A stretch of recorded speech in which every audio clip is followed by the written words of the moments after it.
Philippe Rouinjard est biologiste cellulaire. Avec son équipe Tourangelle, il a réussi à isoler et à purifier des protéines de surface qui permettraient à terme de produire un vaccin à grande échelle contre le virus de l'hépatite C.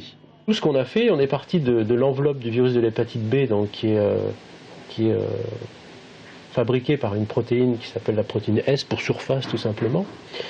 Et donc cette protéine S, on lui a adjoint la protéine d'enveloppe du virus de l'hépatite C.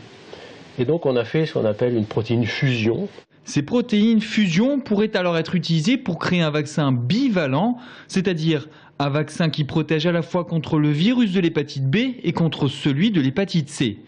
Pour le professeur Alain Goudot, co-inventeur du vaccin de l'hépatite B il y a 40 ans, les résultats de l'équipe Tourangelle sont très concluants. On est là, je pense, dans une vraie césure scientifique, une vraie découverte. Pas seulement l'évolution il y a plein de gens qui travaillent là-dessus. C'est un autre angle, des résultats extrêmement prometteurs et probablement une piste ouverte qui est la plus prometteuse en termes de vaccin contre l'hépatite C. Les tests déjà menés sur les rongeurs sont positifs car ils ont induit une production d'anticorps neutralisant le virus de l'hépatite C. Il ne reste plus qu'à confirmer ces résultats chez l'homme.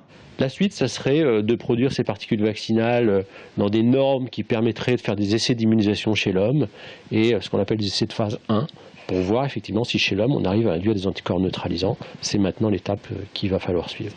Le virus de l'hépatite C est transmissible par le sang. Découvert en 1989, il touche aujourd'hui près de 500 000 personnes en France.